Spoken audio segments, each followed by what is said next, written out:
Good evening to all of you. Hello everyone, welcome to countryside HP exam. तो आज हम बात करेंगे हमारे नेक्स्ट टॉपिक के बारे में। आज हम एक नया सब्जेक्ट यहाँ पे पढ़ना स्टार्ट कर रहे हैं जो आप लोगों का है हिंदी का। तो हिंदी में आज हम सामान्य परिचय के बारे में बात करेंगे, हिंदी के बारे में। ठीक है। तो सामान्य परिचय जो आप लोगों का हिंदी का है, जिसमें मैं आप लोगों को जब क्लास में इसको पढ़ाऊंगा तो मैं इसका पूरा सिलेबस आप लोगों के साथ डिस्कस करूंगा। आज मैं आप लोगों को डायरेक्ट यहाँ पे पढ़ाऊंगा कि हिंदी का सामान्य परिचय क्या है। ठीक है।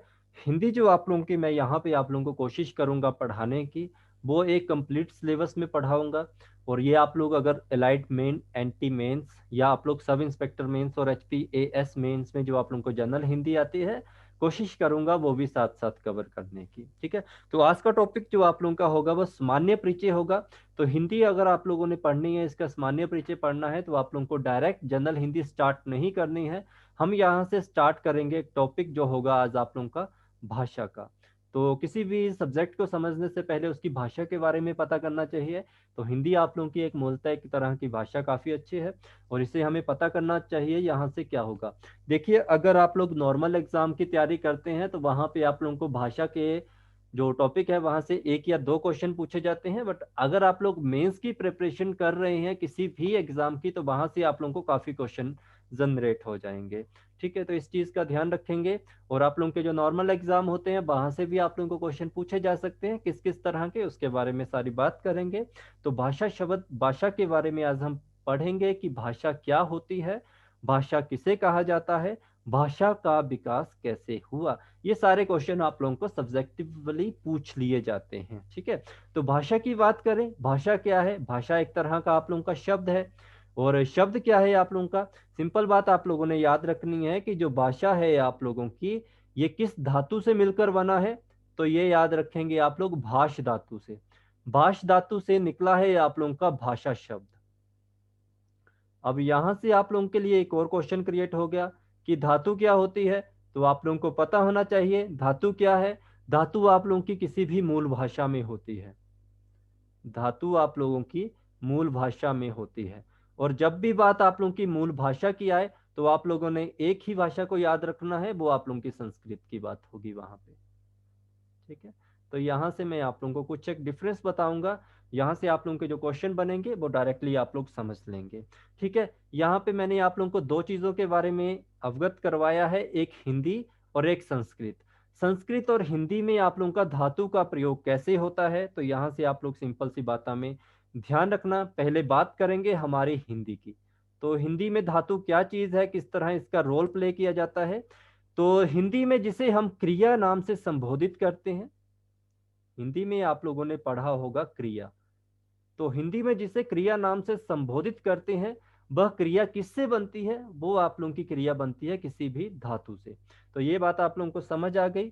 तो ये चीज आप लोगों ने ध्यान रखना है। और संस्कृत जो आप लोगों का होता है, संस्कृत में आप लोगों की जितनी भी क्रियाएं होती हैं,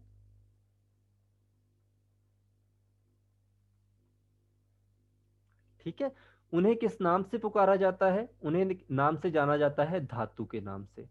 तो ये चीजें आप लोगों ने 6, 7, 8, 9, 10th में अगर आप लोगों ने संस्कृत पढ़ी है तो वहां पे काफी अच्छे से स्पष्ट की गई थी। और ये बात आप लोगों की कंप्लीट होगी। तो हिंदी में जिसे क्रिया के नाम से संबोधित करते हैं उसे धातु कहा जाता है। और संस्कृत में आप लोगों की जो भी क्रियाएं होती हैं, उन्हें क्या किस नाम से पुकारा जाता है? धातु के नाम से पुकारा जाता है। अब हिंदी भाषा है आप लोगों की, हिंदी भाषा का विकास कैसे हुआ? तो हिंदी भाषा का विकास हमें पता है कि हिंदी संस्कृत पाली अपभ्रंश में इसका विकास धीरे धीरे हुआ है, जिसके बारे में हम आगे पढ़ते रहेंगे। हमने शुरू किया था भाषा के बारे में पढ़ना कि भाषा शब्द आप लोगों का भाष धातु से बना है। और भाष का शाब्दिक अर्थ क्या होता है? भाष का जो शाब्दिक अर्थ होता है, ये होता है विचार प्रकट करना। विचार प्रकट करना। अब विचार कहाँ आते हैं? विचार तो मनुष्य के मन में आते हैं, मनुष्य के दिमाग में आते हैं। तो मनुष्य के मन की, यहां से भी आप लोगों के लिए एक इंपॉर्टेंट क्वेश्चन बता देता हूं, इसको थोड़ा सा और क्लैरिफाई हम करेंगे कि मनुष्य के मन के अध वन्यात्मक,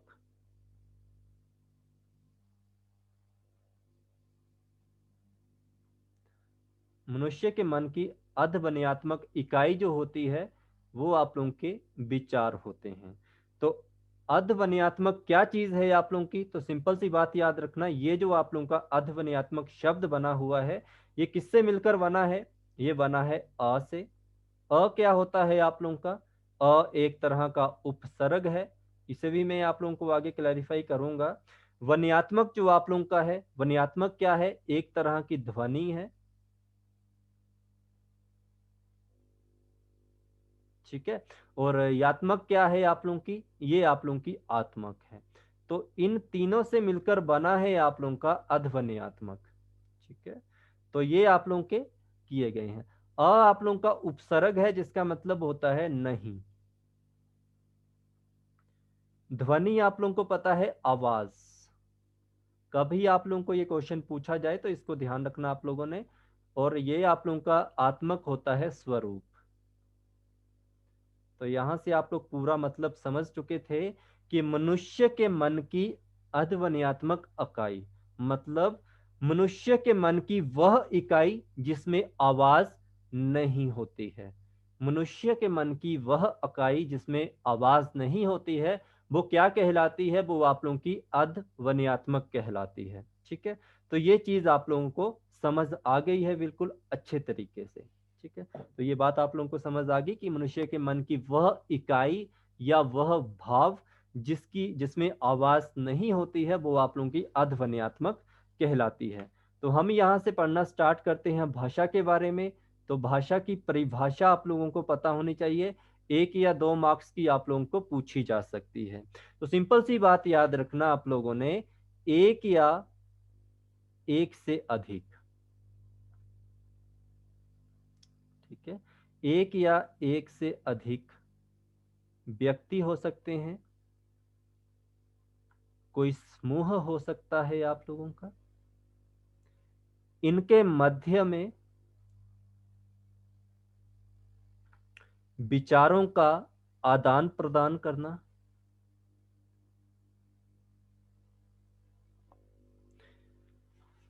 एक या एक से अधिक व्यक्ति या समूह के मध्य में विचारों का आदान प्रदान होता है, वह साधन आप लोगों का क्या कहलाता है? वह साधन आप लोगों का भाषा कहलाता है। ठीक है। तो ये चीज आप लोगों ने ध्यान रखनी है कि भाषा वह साधन या वह माध्यम है जिसके द्वारा एक व्यक्ति या व्यक्तियों का समूह दूसरे व्यक्ति या दूसरे व्यक्तियों के समूह तक अपने विचारों का आदान प्रदान करता है, लेन देन करता है। तो ये चीज आप लोगों को समझ आ गई। जो मैं पीडीएफ दूंगा उसमें ये सारा कुछ लिखा होगा। ठीक है। तो यहां से एक क्वेश्चन आप लोगों का क्रिएट होता है। ये आप लोगों को पता चल गया कि भाषा की परिभाषा क्या होती है, कि भाषा वह साधन या आप लोगों का माध्यम है जिसके द्वारा एक व्यक्ति या व्यक्तियों का समूह दूसरे व्यक्तियों या दूसरे व्यक्तियों के समूह तक अपने विचारों का आदान प्रदान करता है। तो ये चीज आप लोगों ने समझनी है। तो यहां से हम आगे पढ़ना स्टार्ट करते हैं कि भाषा की विशेषताएं बताइए, कि भाषा की विशेषताएं क्या क्या होती हैं। यह भी क्वेश्चन आप लोगों को पूछा गया है। तो सिंपल सी बात आप लोगों ने याद रखनी है कि जो आप लोगों की भाषा है, सबसे पहला पॉइंट आप लोगों का क्या होना चाहिए? अर्जित संपत्ति। भाषा एक अर्जित संपत्ति है। भाषा एक अर्जित संपत्ति है। तो अर्जित संपत्ति कैसे हुई? आप लोग प्लीज इस चीज को ध्यान में नोट करते जाना कि व्यक्ति में बोलने की जो क्षमता होती है वो क्या क्या होती है? वो बाय बर्थ होती है, वो जन्मजात होती है। ठीक है। व्यक्ति में जो बोलने की क्षमता होती है वो जन्मजात होती है, लेकिन व्यक्ति ने क्या बोलना है, कैसे बोलना है, कहाँ बोलना है, ठीक है, ये सब चीजें जो एक मनुष्य एक व्यक्ति होता है वो कहाँ सीखता है? वह किसी समाज में रहकर ही सीखता है। तो ये डेफिनेशन आप लोगों को समझ आ गई कि भाषा एक अर्जित संपत्ति है, क्योंकि एक मनुष्य को जो बोलने की क्षमता होती है वो जन्म सिद्ध जन्म जात होती है। पर उस बोलने को कैसे, कहाँ, कैसे, क्या और कहाँ बोलना है, ये मनुष्य कहाँ सीखता है? ये मनुष्य एक समाज में रहकर ही सीखता है। समाज में रहकर, समाज से सुनकर, या एक इंपॉर्टेंट वर्ड यहां पे मैं लिखने वाला हूं, या समाज के अनुकरण के द्वारा ही मनुष्य इसे प्राप्त करता है या अर्जित करता है। ये चीज आप लोगों को समझ आ गई। अब यहां से आप लोगों को पता होना चाहिए कि अनुकरण का मतलब क्या होता है। अनुकरण का मतलब होता है के अनुसार या के जैसा। ये वर्ड काफी इंपॉर्टेंट है, एग्जाम में पूछा गया है इसका मतलब। अब यहां पे जो अनुकरण है आप लोगों का, इसका मतलब क्या होता है? तो सिंपल सी बात याद रखना, आप लोगों को पता होना चाहिए। मैंने क्या कहा, भाषा एक अर्जित संपत्ति है, क्योंकि मनुष्य को जो बोलने की जो क्षमता होती है वो जन्मजात होती है। बट वह जो मनुष्य है, पर वह मनुष्य समाज के अनुकरण के अनुसार या समाज के जैसा ही बोलता है। ये कैसे मतलब इसको हम सिद्ध कैसे कर सकते हैं? जैसे आप लोगों ने देखा होगा, एक छोटा सा बच्चा होता है। जब छोटा बच्चा होता है तो उसकी जो मदर होती है, उसके फादर होते हैं या उसके भाई बहन होते हैं, उसको गोदी में बिठाते हैं और उसको कहते हैं कि बोलो बेटा माँ, बोलो पिता, बोलो भैया, बोलो दादा दादी। आपने ये सुना होगा। तो बच्चा जो होता है वो सीधा सुनता है कि क्या बोल रहे हैं। छोटा सा बच्चा होता है, वो सुनता है कि मुझे कह रहे हैं दादा दादी कहने को, ठीक है। तो वो धीरे धीरे बोलने की कोशिश करता है, उस चीज को उच्चारण करने की कोशिश करता है। तो यहीं से आप लोगों का जो अनुकरण होता है कि समाज के अनुसार या समाज के जैसा बोलता है। तो अनुकरण से अगर कोई भी क्वेश्चन आ जाए कि अनुकरण कितने प्रकार का है, तो अनुकरण के आप लोगों के टू टाइप्स होते हैं, दो प्रकार होते हैं। एक आप लोगों का उच्चारण, उच्चारण, ठीक है। एक आप लोगों का उच्चारण, जैसा कि वह किसी के मुख से सुनकर उसका वैसा ही उच्चारण करता है। मैंने आपको कहा ये वाले एग्जाम्पल आप यहाँ पे लिख सकते हैं, ठीक है। जैसे उसको कहा जाएगा कि बेटा बोलो दादा दादी, तो वो उच्चारण से सुनकर उसे कहने की कोशिश कर रहा है, उन्हीं के अनुसार, उन्हीं के जैसा बोलने की कोशिश कर रहा है। एक अनुकरण हो गया ये। दूसरा हो गया लेखन। अब लेखन में कैसे? तो लेखन में आप लोग समझ सकते हैं कि जिस समाज में जिस भाषा का प्रचलन होगा, हिंदी भाषा का होगा तो वो लेखन लिखेगा हिंदी में, पंजाबी होगी तो वो पंजाबी में लिखेगा, इंग्लिश होगी इंग्लिश में, उर्दू होगी तो उर्दू में। ये चीज समझ आ गई आप लोगों को कि भाषा एक तरह की अर्जित संपत्ति है, जिसको अर्जित किया जा सकता है समाज के अनुकरण के अनुसार या समाज के जैसा उच्चारण और लेखन के द्वारा। दूसरा इसका विशेषता क्या है आप लोगों की? तो जो आप लोगों की भाषा होती है, ये एक तरह की सामाजिक प्रक्रिया है। ये चीजें आप लोगों ने याद रखनी है, जो आप लोग एग्जाम में लिख सकते हैं कि भाषा एक तरह की सामाजिक प्रक्रिया है। सामाजिक प्रक्रिया आप लोगों की किस तरह की होगी?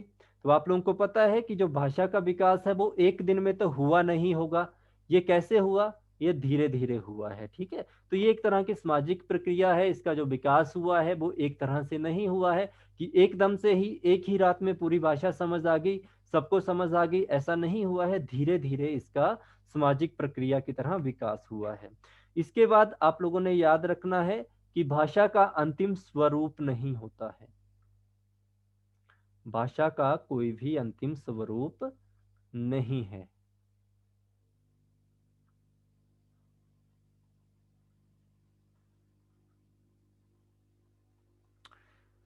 तो भाषा का अंतिम स्वरूप कैसे नहीं है? आप लोगों को पता है कि अगर भाषा का अंतिम स्वरूप होता तो भाषा आप लोगों की बदलती नहीं। आप लोगों ने देखा होगा कहीं पे भाषा खड़ी बोली बोलते हैं, कहीं पे कैसी बोली बोली जाती है, ये सारी भाषा के अंतर्गत आप लोगों की आती हैं। तो भाषा का कोई भी आप लोगों का अंतिम स्वरूप नहीं होता है। डे बाय डे जो आप लोगों की होती है, ये भाषा आप लोगों की बदलती ही नहीं है, ठीक है। तो ये चीज आप लोगों ने याद रखना है, ओके। तो ये इंपॉर्टेंट होता है।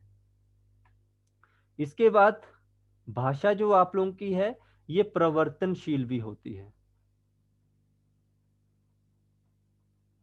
भाषा परिवर्तनशील होती है।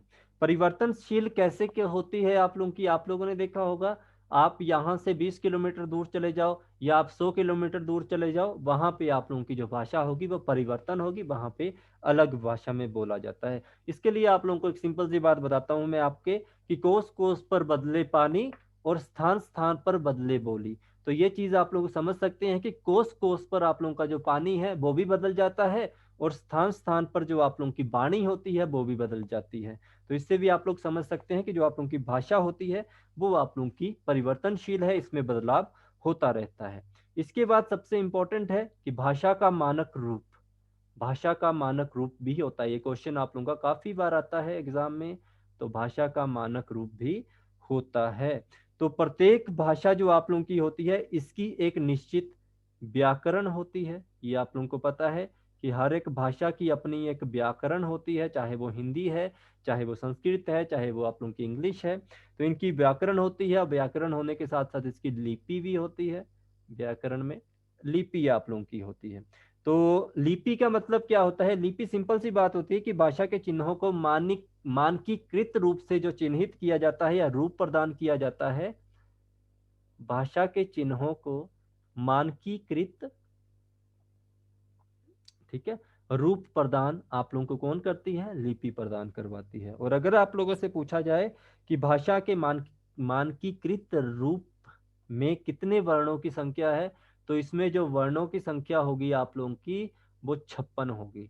यहाँ मैं आप लोगों को जब डिटेल में पढ़ाऊंगा तो वहां पे आप लोगों को ये सारी चीजें पता लगती रहेंगी। ठीक है। इसके बाद इसकी अगली विशेषता क्या है? इसकी आप लोगों ने एक और विशेषता याद रखनी है कि जो भाषा का स्वरूप होता है वो कठिन से सरल की तरफ जाता है। कठिन से सरल की तरफ जाता है। इस बात को आप लोग समझते हैं कि अगर आप लोगों को किसी भी भाषा की नॉलेज नहीं है, वो भाषा आप लोगों के लिए तब तक कठिन है जब तक आपको उसकी समझ नहीं है।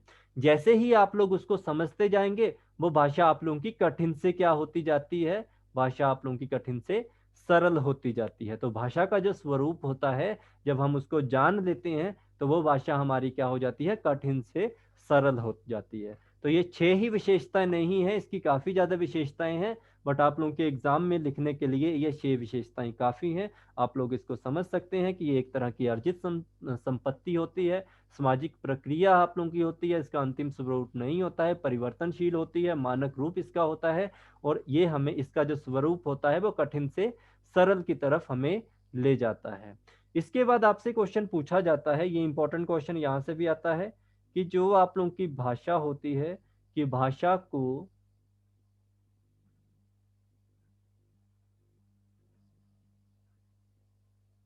सीखने के लिए मनोवैज्ञानिक दृष्टिकोण क्या है? ये मोस्ट इंपॉर्टेंट क्वेश्चन होता है भाषा के चैप्टर का। मनोवैज्ञानिक दृष्टिकोण क्या है? ठीक है। तो ये आप लोगों ने याद रखना है। तो आप लोगों को इस चीज का पता होना चाहिए। मैं आप लोगों को एक चीज बता देता हूं कि किसी भी चीज को सीखने के लिए, चाहे वो भाषा ही है, इसके लिए 3 योग्यताएं होनी चाहिए। वो 3 योग्यताएं आप लोगों की क्या हो सकती हैं? तो आप लोगों ने याद रखना, पहली जो योग्यता आप लोगों की होती है वो होती है जिज्ञासा। पहली योग्यता आप लोगों की जो है वो है आप लोगों की जिज्ञासा। ठीक है। जिज्ञासा का मतलब होता है, यहाँ पे आप लोग इस चीज को ध्यान रखिए, यहाँ पे मैं वर्ड की बात कर रहा हूं जिज्ञासा, ना कि जिज्ञासु। यहाँ पे जिज्ञासा जो आप लोगों की होती है वो जानने की इच्छा। ठीक है। केवल यहाँ पे जानने की इच्छा, ऐसे लिख लीजिए, केवल जानने की इच्छा।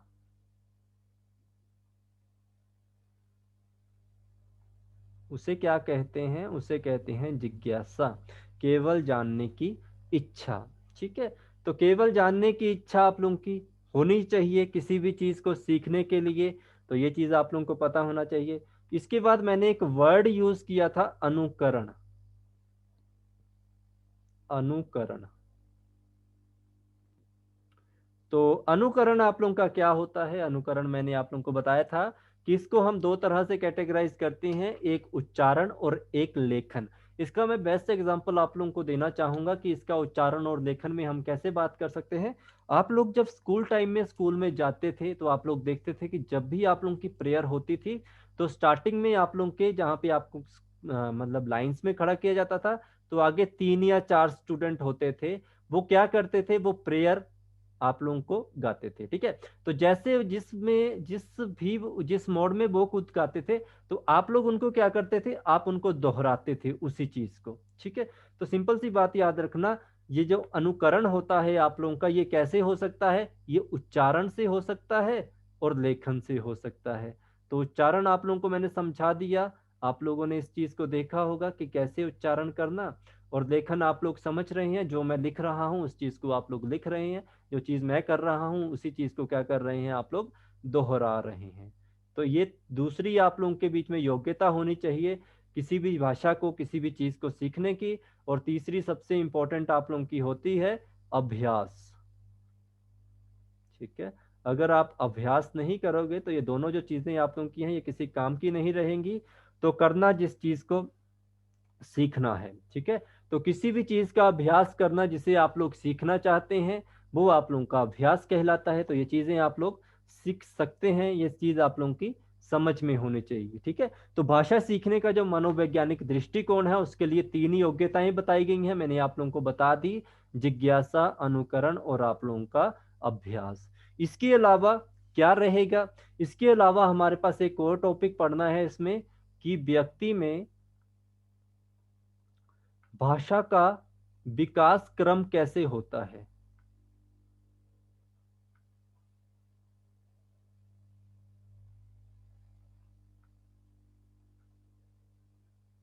ठीक है, विकास क्रम कह सकते हैं या आप इसको कौशल कह सकते हैं। एक चीज की एक बात का ध्यान रखना कि अगर आप लोग मेरे पास किसी चीज को पढ़ रहे हो तो मैं आप लोगों को किसी तरह के कोई शॉर्ट ट्रिक्स नहीं बताऊंगा। ठीक है, मैं आप लोगों को हर चीज को सिखाऊंगा कि आप लोग कैसे सीख सकते हो, ताकि वो चीज आप लोगों के माइंड में रहे जब तक आप लोग एग्जाम दे रहे हो। और एग्जाम के बाद अगर आप लोग किसी और को भी पढ़ाओगे तो उसको भी इस तरह से पढ़ाइए, उसके माइंड में हमेशा ये चीजें ध्यान में रखेंगे। ठीक है, तो ये सारी चीज़ों के आप लोग नोट्स बनाएंगे, मैं आप लोगों को पीडीएफ भी इसकी प्रोवाइड करवा दूंगा, बट हो सके तो इनके नोट्स बनाना। ठीक है, तो किसी भी चीज़ या किसी भी भाषा का विकास क्रम होता है या विकास कौशल होता है किसी व्यक्ति में, ये किस किस तरह से होता है। तो आप लोगों को पता है, कोई भी मनुष्य जब पैदा होता है वो सबसे पहले उसका जो अर्जित संपत्ति है या उसकी जो क्षमता है, वो सबसे पहले किस चीज़ की होती है, वो सुनता है। तो विकास कौशल या विकास क्रम पहला क्या होता है, सुनने का होता है। फिर उसके बाद वो क्या करना शुरू करता है, जो चीज़ वो सुनता है उसको बोलना स्टार्ट कर देता है।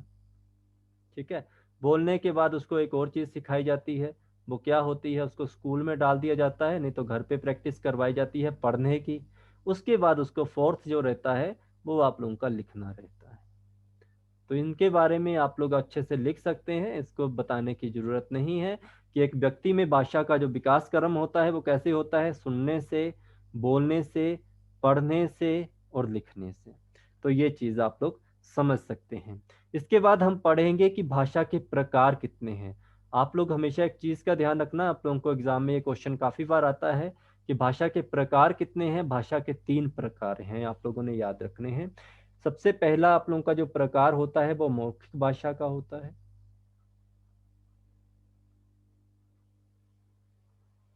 दूसरा जो आप लोगों का प्रकार होता है वो लिखित भाषा होता है।